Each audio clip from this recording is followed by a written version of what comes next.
est-elle narratif dans son discours politique? C'est tout simplement pour se montrer qu'elle est proche de sa population et elle joue le rôle d'une personne qui défend les droits des Français. Donc, laissez pour moi, par une bande de racailles, la racaille va automatiquement au mois de Vélo, parce qu'elle avait osé leur demander leur titre de transport. Madame, c'est à votre mari que je pense qu'on m'insulte. Donc, ce pathétique narratif dans cet énoncé, vraiment est un moyen pour marquer le stéréotype qui caractérise les Marocains ou bien les Maghrébins. Alors, merci de votre attention.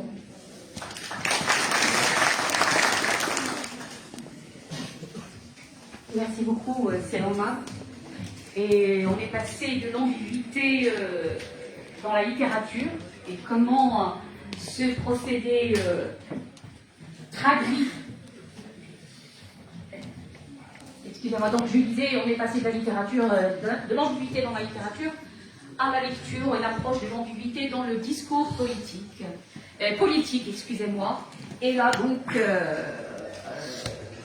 en choisissant des exemples très ciblés, et je précise qui n'engage que lui, parce que quand on fait un choix, derrière il y a un point de vue, et on est tous d'accord que derrière tout point de vue, il devrait y avoir une subjectivité qui n'engage que celui qui profère donc, cette argumentation. Et donc, Sébrahim a essayé de montrer comment, donc, dans le discours politique de certains politiciens français, il devient une stratégie de communication pour passer des messages. Je le répète encore une nouvelle fois, sa façon de lire, sa façon d'interpréter ne langage que lui en tant qu'auteur. Voilà. Et on n'est pas censé partager sûrement pas mal de ce qu'il vient de dire. Alors, je passe la parole sans tarder à Madame Fatima Moumou, qui est Moumou, je suis désolée, voilà, donc, qui nous vient de l'université Sidi Mohamed Ben Abdallah, et je lui laisse le soin donc de proposer son intervention, y compris son intitulé. À vous la parole, Madame Fatima.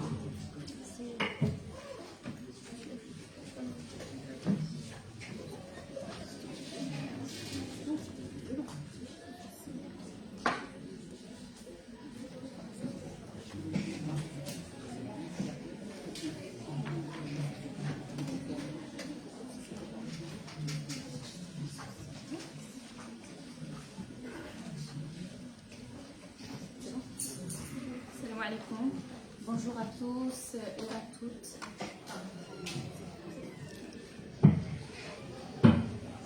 Salam alaikum. Bonjour à tous et à toutes. Je me présente, je suis Fatima Moumou, je suis doctorante en neuropsycholinguistique cognitive à l'université Sidi Mohamed Ben Abdallah, laboratoire / sous la direction de mon professeur Mostafa Boyani qui est psycholinguiste et mon professeur Zuhair Souti qui est neurologue. Alors, je profite de cette occasion pour remercier le comité d'organisation pour cette organisation magnifique et leur accueil chaleureux. Alors, bien sûr, mon sujet de communication, c'est certainement le domaine de la neurolinguistique et spécialement le domaine de la phaseologie. Donc, voilà, mon travail s'intitule vers une batterie neurolinguistique pour l'évaluation du langage et de la communication chez l'aphasique marocain. Donc le focus, c'est sur la compréhension de l'ambiguïté. Avant d'entamer bien sûr ma présentation orale, j'aimerais bien lever l'ambiguïté sur deux termes, d'accord?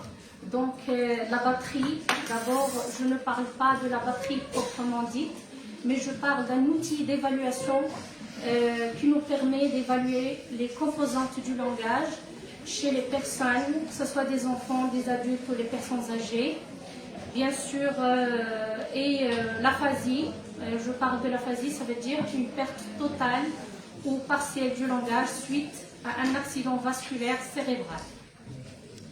Et le diagnostic, bien sûr, de l'aphasie fait partie de la tâche clinique des neuropsychologues, les neurologues, les orthophonistes, les neurolinguistes.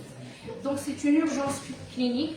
Et malheureusement, nous, au Maroc, nous ne possédons pas, jusqu'au jour d'aujourd'hui, de batteries purement marocaines adaptées au contexte marocain pour l'évaluation du langage dans toutes ses composantes.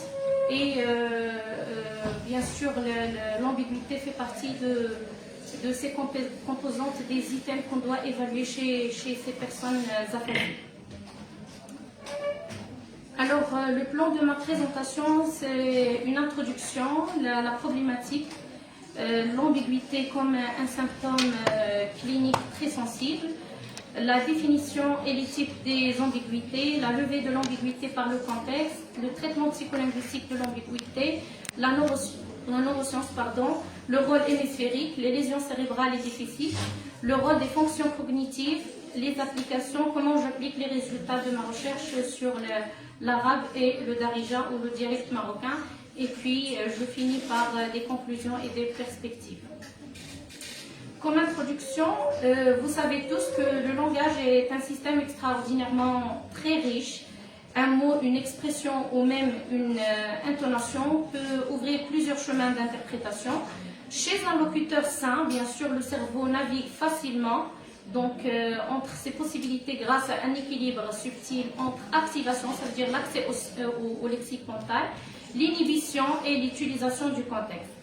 Mais après un accident vasculaire cérébral, ça veut dire un AVC, ce mécanisme peut se dérégler. Certains patients n'arrivent plus à sélectionner le bon sens, d'autres ne parviennent plus à utiliser les indices contextuels et d'autres encore gardent plusieurs interprétations actives en parallèle. L'ambiguïté alors, qui est pourtant omniprésente dans la communication naturelle, devient un véritable obstacle. Dans le contexte marocain, cette problématique se complexifie davantage à cause de la diglossie entre l'arabe standard et le darija et les nombreuses expressions idiomatiques ancrées dans notre culture. La désambiguïsation exige une grande flexibilité cognitive. Pourtant, un outil d'évaluation actuel ne prend réellement en compte cette dimension. Et c'est pourquoi, bien sûr, notre travail s'inscrit dans une démarche neurolinguistique, purement neurolinguistique, comprendre comment les aphasiques marocains traitent l'ambiguïté, identifier les mécanismes perturbés selon les types de lésions et poser les bases d'une future batterie d'évaluation adaptée à notre contexte linguistique marocain et bien sûr culturel et clinique. Alors bien sûr, ma problématique, comme je viens de l'aborder, c'est que nous ne possédons pas d'une batterie adaptée au contexte marocain, d'accord? Donc, et du coup, la plupart soit des orthophonistes, des neurologues, des neuropsychologues, essaient de traduire au fur et à mesure les items ou bien les subtests pour évaluer le langage ou bien la communication d'une personne aphasique. Alors, parmi les batteries de tests qu'on a essayé de traduire, mais pas d'adapter, c'est la BDAE de Good-Glass, la BETLA. Donc, ce sont des batteries de tests occidentales. Et nous avons une batterie arabe qui est importée de l'Égypte. Mais toutes ces batteries ne donnent pas de résultats fiables ou crédibles pour donner un profil purement neurolinguistique de notre sujet marocain aphasique. Alors notre objectif, bien sûr, c'est de concevoir une batterie neurolinguistique originale, adaptée au contexte marocain, évaluant les composantes fondamentales du langage chez un sujet marocain. Et d'ailleurs, quand je parle de l'aphasie, je ne précise pas une tranche d'âge bien sûr précise. L'aphasie peut toucher un enfant, un adulte ou une personne âgée. Alors, l'ambiguïté comme marqueur aux symptômes cliniques très sensibles. Alors, cette négligence clinique, ça veut dire que l'ambiguïté linguistique, lexicale, syntaxique, pragmatique, prosodique est souvent omise dans l'évaluation neurolinguistique. Généralement, pour vous expliquer un petit peu comment ça se passe, quand on reçoit chez nous, à l'hôpital ou dans des cabinets privés, un patient aphasique, on est obligé de faire une petite évaluation et généralement c'est désignation d'image, dénomination d'image, on essaie de voir est-ce que ce sujet arrive à parler, arrive à se rappeler des noms des objets, est-ce qu'il comprend les phrases simples, les phrases complexes, est-ce qu'il n'a pas un agrammatisme, est-ce que ce sujet est fluent ou non fluent. Et donc, l'évaluation se fait de cette manière-là. Donc la pertinence, c'est la résolution, bien sûr sa résolution de cette ambiguïté est fortement dépendante du contexte et des ressources cognitives. Alors, c'est quoi le lien clinique? Bien sûr, les patients avec des lésions frontales ou temporales, d'accord, présentent des déficits marqués dans son traitement. Bien sûr, c'est des études qui ont été faites dans des laboratoires, le laboratoire de Tel Aviv, bien sûr l'équipe de Grindro en 2005 et Lee Federmer en 2011. Notre module, c'est l'évaluation des 4 types d'ambiguïté, lexical, sémantique, syntaxique et pragmatique. Et bien sûr, le paradigme inspirateur, je me suis inspirée des 2 batteries, donc Test of Lexical Ambiguity Comprehension et Semantic Ambiguity Resolution Test. Bien sûr, je ne vais pas trop détailler dans tout ce qui est définition et type d'ambiguïté parce que c'est déjà fait par mes collègues. Et bien sûr, aussi la levée de l'ambiguïté par le contexte aussi, ça a été abordé. Alors maintenant, je passe au traitement directement psycholinguistique de l'ambiguïté. Alors le modèle de traitement, nous avons 3 étapes. Donc l'accès au lexique mental, la compétition entre les sens figurés et propres, et puis l'inhibition. Donc pour l'accès, nous avons une reconnaissance des traits acoustiques s'il s'agit d'un message entendu, ou graphique s'il s'agit d'un texte lu, ou voilà. Et donc pour l'activation de toutes les présentations concurrentes, ça veut dire tous les sens que peut avoir un mot. Et la dernière étape, c'est l'intégration dans le discours, sélection du sens pertinent, l'inhibition du sens inadéquat. Donc, nous avons une grande relation entre, bien sûr, beaucoup de domaines de recherche.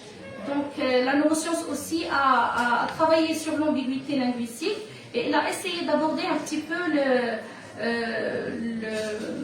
le rôle hémisphérique, ça veut dire le rôle de l'hémisphère droit et l'hémisphère gauche, dans le traitement du message. Alors pour l'hémisphère gauche, il sélectionne rapidement le sens dominant. Donc l'inhibition est efficace si on parle bien sûr d'un sujet qui est sain. Et l'hémisphère droit, il maintient, donc c'est un maintien actif des sens alternatifs, essentiel pour l'intégration du contexte discursif. Et si jamais nous avons des lésions dans l'un des 2 hémisphères, donc l'hémisphère gauche, s'il est atteint, donc nous avons une altération de l'accès automatique aux sélections retardées. Et pour l'hémisphère droit, donc nous avons des difficultés d'inhibition et d'interprétation littérale. Donc si la lésion bien sûr de l'hémisphère droit, nous trouvons que le patient présente un déficit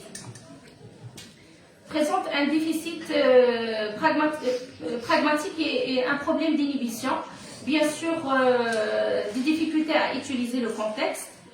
L'hypothèse, c'est l'activation prolongée des sens inappropriés, ça veut dire qu'il a un déficit contextuel. Pour les lésions, bien sûr, de l'hémisphère gauche, nous avons des difficultés à exploiter des informations contextuelles. L'hypothèse peut-être qu'il y a une altération de l'accès automatique, la sélection, l'intégration retardée. Et donc les lésions frontales altèrent les mécanismes d'inhibition. Le patient garde plusieurs interprétations actives en parallèle.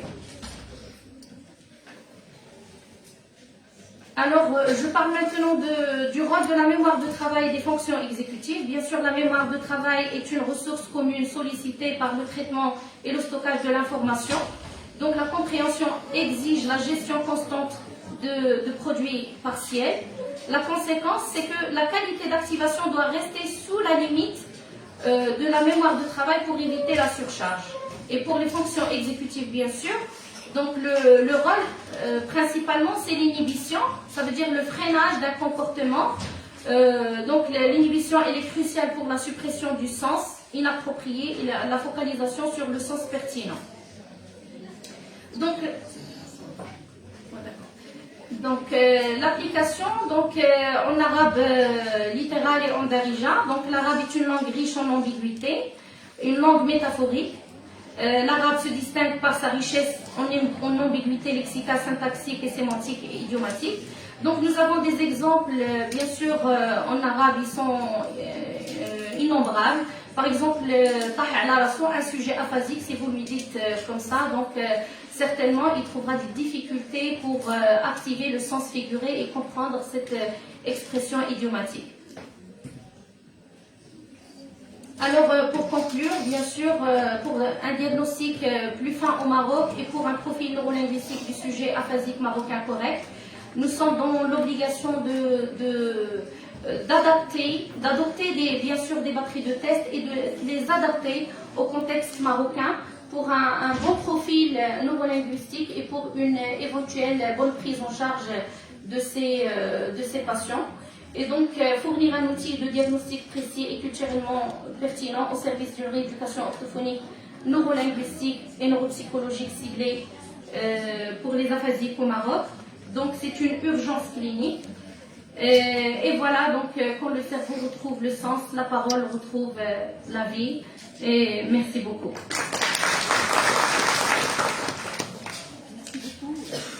Merci beaucoup, chers collègues, de cette intervention qui nous permet de découvrir une nouvelle approche. Regardez un petit peu comment on est passé de la littérature à la politique et puis à un domaine assez spécifique où l'ambiguïté est approchée comme un symptôme clinique et où l'auteur propose ces modèles de traitement.